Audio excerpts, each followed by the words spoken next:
Hello hello.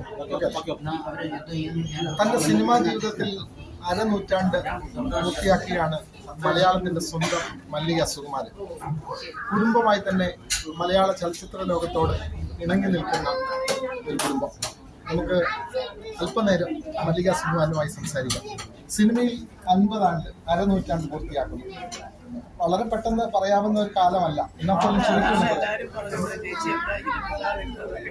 സത്യം പറയുകയാണെങ്കിൽ എന്റെ ഒരു അടുത്ത സുഹൃത്തുക്കളും മാധ്യമ സുഹൃത്തുക്കളും വാട്സപ്പ് ഫ്രണ്ട്സ് അവരാണ് ആദ്യം പറയുന്നത്.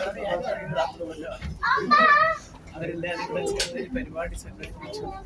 അത് വലിയ സംസാര വിഷയമായ നല്ല പരിപാടിയായിരുന്നു. വിദേശത്തുനിന്ന് വരെയാണ് എൻ്റെ ടീച്ചറുടെ പരിപാടിയെക്കുറിച്ച് അനുമോദനങ്ങൾ അറിയിച്ചു എന്നൊക്കെ പറഞ്ഞു. പക്ഷേ ഈ പറഞ്ഞതുപോലെ നമ്മളായിട്ട് നിന്നതുകൊണ്ടാവാം തീർച്ചയായിട്ടും. ഈ ഭരത് മുരളി കൾച്ചറൽ സെന്ററിന്റെ ഒരു പരിപാടിയിലാണ് മല്ലിക സുകുമാരനെ ഈ അരനൂറ്റാണ്ട് പൂർത്തിയാക്കുന്നതിന്റെ പേരിൽ ഇപ്പോൾ ആദരിച്ചിരിക്കുന്നത്. ഈ ഭരത് മുരളിയുമായിട്ട് ആ കുടുംബവുമായി സുകുമാരൻ ഒക്കെയുള്ള ആ ബന്ധം എന്ന് പറയാം. ഈ മോളെയൊക്കെ ഞാൻ എത്രയോ വർഷം ഈ ആഹാരം സിനിമ കൂടെ കണ്ടു കഴിഞ്ഞപ്പോഴാണ് ഞാൻ പറഞ്ഞത് എനിക്ക് നേരിട്ട് കാണിച്ചോട്ടെ. അപ്പൊ അതിന്റെ പിക്ചേഴ്സ് വലിയ കൂട്ടാ. അങ്ങനെ അവിടെ പോയി ഒരു വലിയ ഒരു നാട്ടം മലയാള സിനിമയ്ക്ക് ഇതിന് കുറച്ച് പേര് പോയപ്പോഴുണ്ട്. നെടുമുടി ചേട്ടൻ അതൊക്കെ നമുക്ക് പറയാൻ വയ്യ. അങ്ങനെ ഏത് തരത്തിൽ ഇപ്പോൾ മലയാളികൾ ഏറ്റവും കൂടുതൽ സംസാരിക്കുന്ന, മലയാളികൾ മാത്രമല്ല ഇന്ത്യയിൽ ഒട്ടാകെയുള്ള സിനിമാ പ്രേമികൾ സംസാരിക്കുന്ന ചിത്രമാണ് ആടുജീവിതം.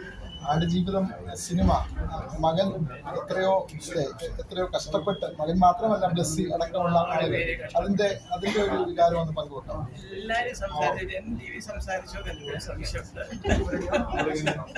സംസാരിക്കുന്നുണ്ട്, അതിന്റെ ഭാഗമാണ്. സത്യം എനിക്ക് വരുന്ന സന്ദേശങ്ങൾ ഒരുപാട് പേര് അമൃതാണമ്മയുടെ മകൻ അഭിനയിച്ചിരിക്കുന്ന ഇതുപോലൊരു വേഷം ഒരു നടനും കിട്ടുമെന്ന് തോന്നില്ല. ഇതുപോലൊരു അഭിനയം പൃഥ്വിരാജ് അടക്കമുള്ളൊരു നടനും കിട്ടുമെന്ന് തോന്നില്ല. എന്നൊക്കെ പറയുമ്പോൾ നമുക്ക് ദൈവത്തിനോട് നന്ദി പറയുക, ബ്ലസ്സിയോടും ബെന്യാമിനോടും പറയുക. കാരണം ഈ വേഷം അവന് തന്നില്ലേ. പക്ഷെ ഒത്തിരി വേഷം അവൻ ഈ പടത്തിന് വേണ്ടി ഇതുപോലെ ഞാനറിയാതെ എവിടെയോ പോയി 30 കിലോ കുറച്ചു. പിന്നെ അവിടെ പോയിട്ട് അതുപോലെ ഭക്ഷണം കഴിക്കാതെ റിയലായിട്ട് അഭിനയിക്കാനായിട്ട് എന്തൊക്കെ സാഹചര്യങ്ങളാണോ സീനിലായിരിക്കുന്നത് അതുപോലൊക്കെ തന്നെ അവരത് പാലിച്ചു പോകുന്നത്. അതൊക്കെ എനിക്കൊരു വിഷമമുണ്ടായിരുന്നു. തിരിച്ചു വരുമ്പോഴൊക്കെ ഇതിനെ പ്രാർത്ഥിച്ച് ഈ പറഞ്ഞ തിരിച്ചു വന്നെങ്കിലും വലിയ കുഴപ്പമൊന്നും കൂടാതെ പടിയായി. ഈ ആ സിനിമ കണ്ടിറങ്ങുന്നവരുടെ പല പുരുഷന്മാരടക്കമുള്ള പലരുടെയും കണ്ണ് നിറയുകയാണ്. അപ്പൊ അമ്മയുടെ കാര്യം പറയാറുണ്ടോ? ഞാൻ ഈ പടം കാണാൻ ഇപ്പൊ ഇന്ന് പോകുന്നത് കേട്ടപ്പോ എല്ലാവരും എന്നോട് പറയുന്നത് അമ്മയുടെ സഹോദരൻ ഡോക്ടറുടെ കൂടെ പോയത് ഡോക്ടർ കൂടി തൊട്ടിലൊക്കെ പറഞ്ഞപ്പോ എനിക്ക് ആദ്യം പറയാൻ സത്യത്തിൽ ഇതിന് പേടി അല്ല. അതുകൊണ്ടല്ല, ഹൃദയഭേദമാണ് ചില കാഴ്ചകള്. ഞങ്ങൾക്ക് മിണ്ടാൻ പറ്റുന്നില്ല, ശബ്ദം ഇടുന്നത്. അപ്പൊ അമ്മയ്ക്ക് എന്തായിരിക്കും അവസ്ഥ എന്നൊക്കെ ചോദിക്കുന്നുണ്ട്. പിന്നെ എനിക്ക് ഈ പടം എനിക്ക് കാണാതിരിക്കാൻ പറ്റുമോ? കാരണം എനിക്ക് എൻ്റെ മുന്നിൽ ഏറ്റവും ഇഷ്ടപ്പെട്ടൊരു പടമാണ്. അപ്പോൾ എനിക്ക് കാണണം. ഞാനുള്ള ശക്തി ഞാൻ മോനോട് പറഞ്ഞ പോലെ എല്ലാവരും ഇങ്ങനെ അമ്മയ്ക്ക് മെസ്സേജ് അയക്കുന്നില്ല.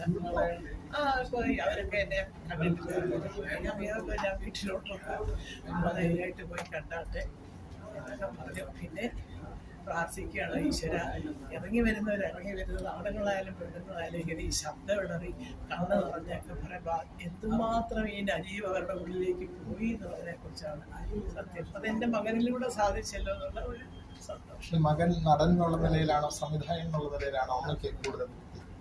അല്ല, മോനെ ഏത് ജോലി ഏറ്റെടുത്താലും അത് ഒരുപാട് കഷ്ടപ്പെടും. പിന്നെ സംവിധാനം വന്നാലും ഒത്തിരി ഹോംവർക്ക് ചെയ്യും. പടമൊക്കെ മാറ്റി വെച്ച് അതിനെക്കുറിച്ച് വിശദമായിട്ട് പഠിച്ച് അതിൻ്റെ ഹോംവർക്ക് ചെയ്ത് അതിൻ്റെ ചോദ്യങ്ങൾ അങ്ങനെ ആ പടത്തിൻ്റെ പുറത്ത് സത്യം പറഞ്ഞാൽ ഞാൻ പറയും ഒരു 4-5 മാസം അതിനകത്ത് മുങ്ങിക്കിടക്കും. അതൊക്കെ അവൻ സെറ്റിൽ ചെല്ലുമ്പോൾ അവന് തറവാണ് സിനിമ. ആദ്യത്തെ ഷോട്ട് മുതൽ അവസാനം എൻ്റെ നേരി കാണിക്കുന്ന അങ്ങനെയുള്ള കാര്യങ്ങൾ അവൻ്റെ മനസ്സിലുണ്ട്. അത് അത്രയും ഒരു ഹോംവർക്ക് ചെയ്തിട്ട് പോകുന്നതിനാണ്.